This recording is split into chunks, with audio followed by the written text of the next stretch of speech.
Ito, isang mapagpalang araw po sa ating lahat. Welcome back to my YouTube channel. Sa ngayon mga tol, patuloy pa rin ako sa aking paglalakbay. Patuloy pa rin ako sa paghahanap ng aking mga kasamahan, lalong-lalo na yung bayaw ko. Kasi may nabasa akong comment na itong location ko dito ay kapareho din ang location ng aking bayaw na si Babs. So, hindi ko pa alam kung talaga bang nandito ba siya. So, sa ngayon, nagpapahinga lang muna ako. Pero pasensya na po kung hindi ako nakapag-upload ng ilang araw. Kasi yung cellphone ko nag-shutdown, nalubat yung cellphone ko, mga 20% lang yung cellphone ko. Pero hindi ko pinilit na yung cellphone, baka masira. Naghanap na ako ng paraan para makapag-charge ako kasi wala kasi akong power bank.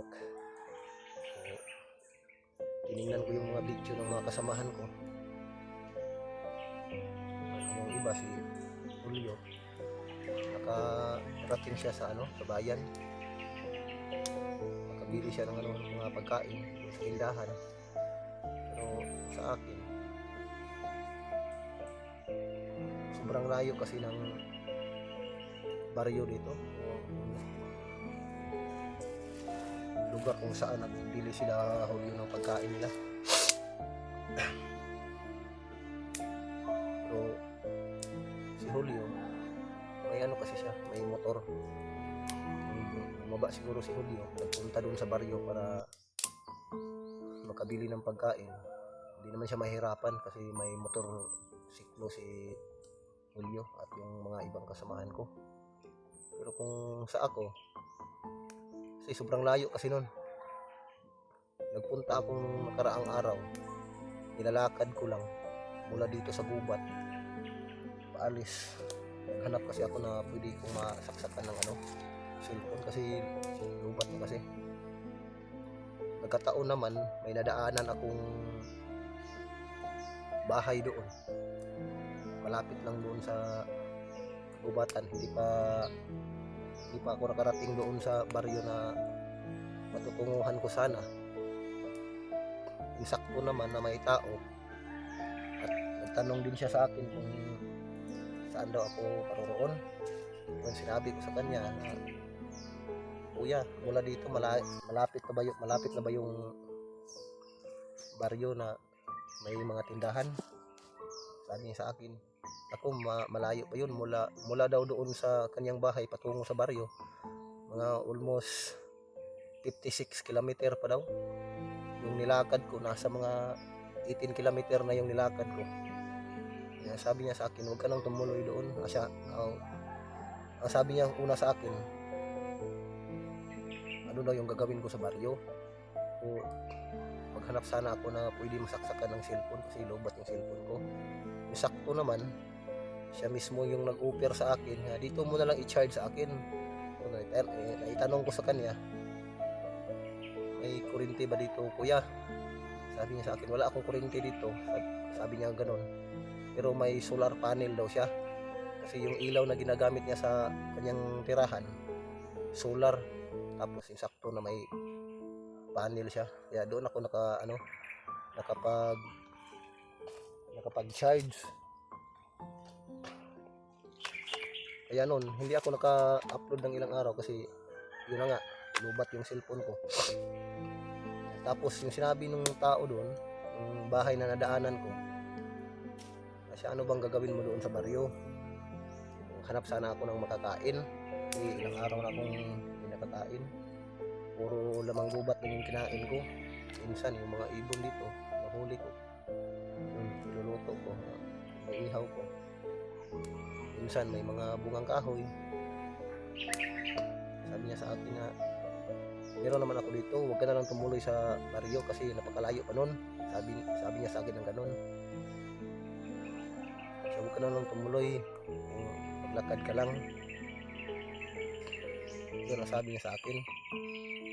Siya nga, dito ka na lang mag-charge. May pagkain naman ako dito, yun, pinapakain ako ni kuya. Tapos pinabaunan pa ako ni kuya ng saging. So, sabi ko naman sa kanya, sakto, napakabait napakabait talaga ni kuya, yung taong nadaanan ko sa may-ari ng bahay. Natulog niya ako ng isang gabi doon. Kinabukasan, madaling araw, lumakad ako, umalis ako sa kanya, pero paalam naman ako sa kanya. Pinabaunan niya ako ng saging. Sabi ko naman sa kanya nga, hayaan mo lang kuya, babawi ako sa susunod. May biyaya na dumating sa akin, babalikan kita dito para naman makapagbigay naman ako ng bilang papasalamat sa iyo. At may maisukli naman ako sa lahat ng mga kabutihan na pinapakita niya sa akin. Tapos concern siya sa akin, sabi niya na huwag ka na lang tumuloy doon kasi kapag alas 7 ng gabi, may mga tao na dumadaan dito, may mga dalang mahaba na baril katulad ng dala mo. Ang pumasok sa isipan ko, baka mga bandido siguro yun, mga tauhan siguro na ni Commander Bagnot. Yun ang sabi ko sa isipan ko, pumasok sa isipan ko yung sinasabi sa kaya pala, kaya ang aga-aga po pa dito magsara. Alas 6 pa lang ng mga 6:20 pa lang ng hapon, hindi pa naman gabi yun, pero hindi na talaga siya lumalabas ng bahay. Doon talaga siya sa loob, pintuhan kami dalawa. Pero sabi niya sa akin, banda alas 7, hindi daw ako kumpiyansa kasi maraming daw mga mga bandido daw na dumadaan doon sa bahay niya. Marami daw. Kaya yun, mga kinabukasan, umalis ako ng maaga. Pinadalhan niya ako ng baon, isang sipi ng saging. Ayun,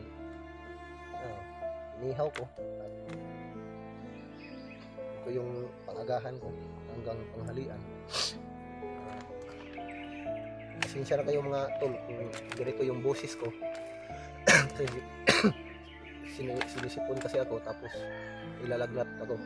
Pero sa ngayon, ayos-ayos na naman. Medyo naka-recover naman yung katawan ko. Pero masama kasi yung pakiramdam ko ng mga ilang araw. Kaya naglubat pa yung cellphone ko, hindi ako nakapag-upload ng maayos. Medyo mahina ngayon ang boses ko kasi may sipon at ubo ako.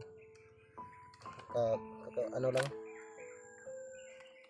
Pero medyo okay naman. Naka-recover naman kaagad ako. Inom lang ako ng tubig parati para maibsan naman yung lagnat ko.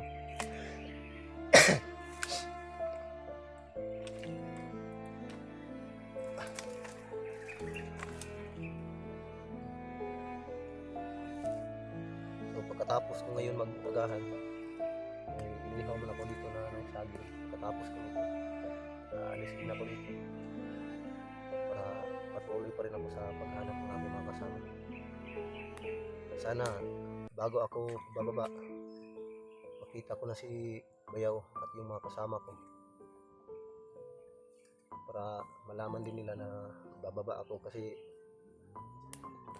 malapit na kasi yung kaarawan ng aking anak.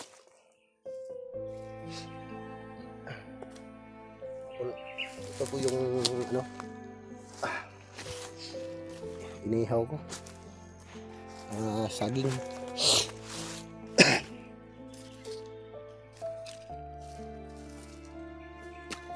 Init,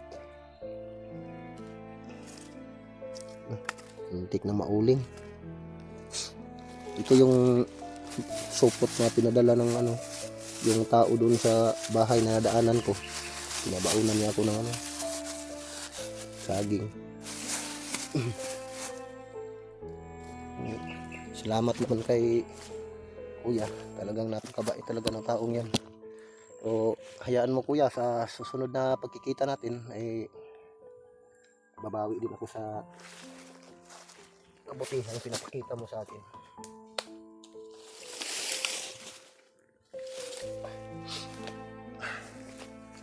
Mga tol, pagkatapos ko nito, aalis na naman ako kaagad dito.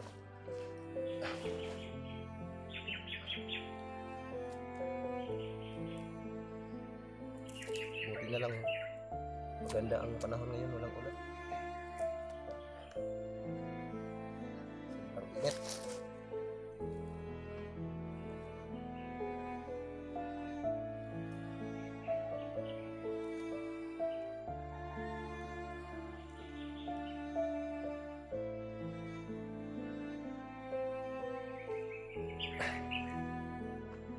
Sanay na kasi ako sa mga gawain ito.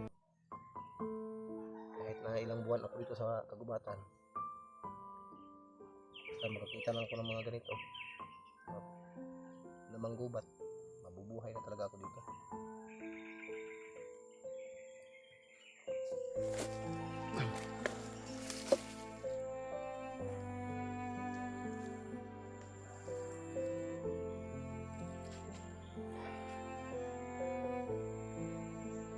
Mga tol, kain tayo.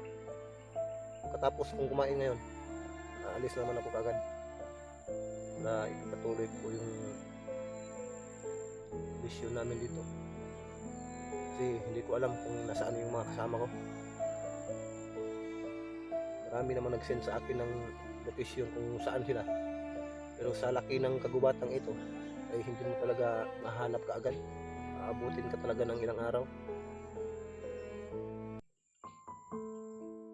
Kung papala rin, magkasalubungan kayo, yun. So, sa ngayon, itong area ko ngayon dito, sobrang lawak talaga nito. At wala namang ingay, wala naman akong narinig na mga putukan. Yung mga huni lang ng mga ibon, yung mga hayop, yun lang maririnig ko dito.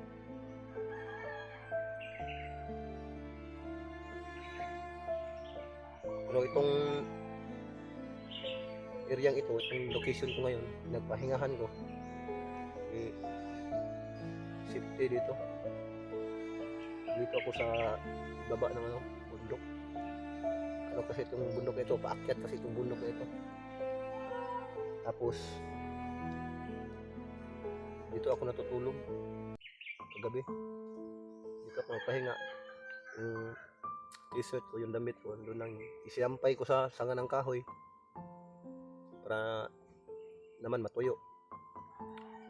Medyo ano kasi init. Yung matulog, yung extra t-shirt ko lang yung dala at may sando naman ako. Yun, isinampay ko lang sa sanga ng kahoy para matuyo siya. Dito ako nag-ihaw ng saging at dito ako nagpapahinga. Ito yung baril na dala ko.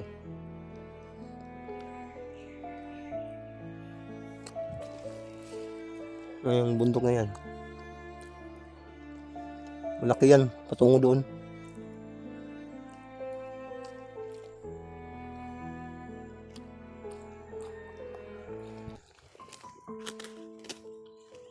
Yan yung kagubatan dito.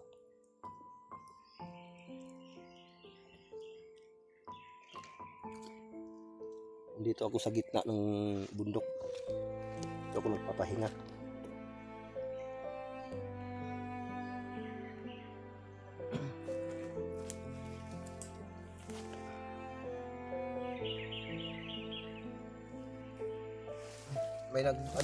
May nag-comment pala sa akin itong baril ko lang dala.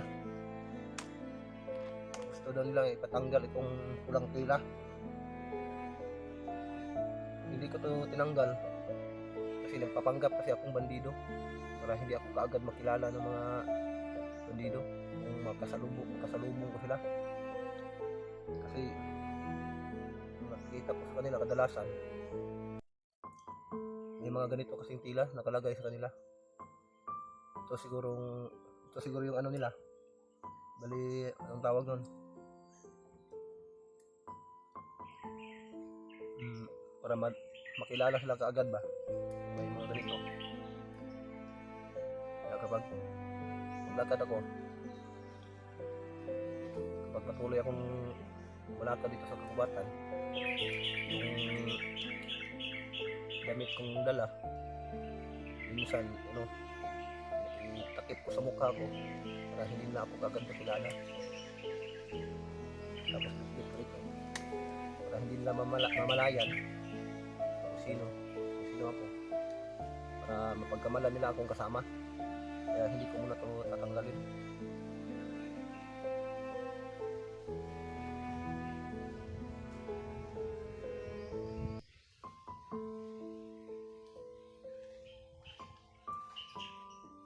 Kain pala tayo mga tol.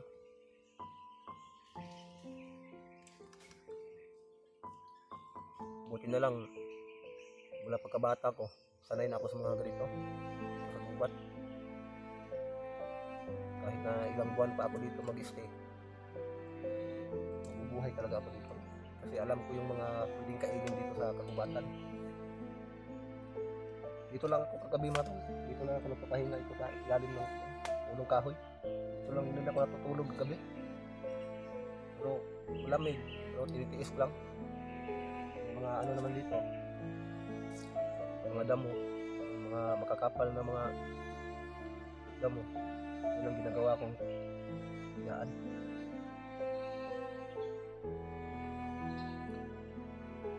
Pero may damit akong dala pag akyat namin dito kasama yung mga kasamahan ko. Kaso nga lang naputol kasi yung bag ko, tapos pinadala ko na lang kay Julio. Pinabitbit ko sa kanya. Siya naman mismo nag-offer sa akin nga doon na lang daw sa kanyang bag ilagay kasi malaki kasi yung bag ni Julio. So, sa kasamang palad, hindi naman inaasahan na mangyayari sa amin yung pag-ambos. Kaya kami nagkakahiwalay. Yun. Dala ni Julio yung bag ko.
Tinitingnan lang ako doon sa bandang likuran ko kasi may nag-ingay kasi na may busis ng ahas.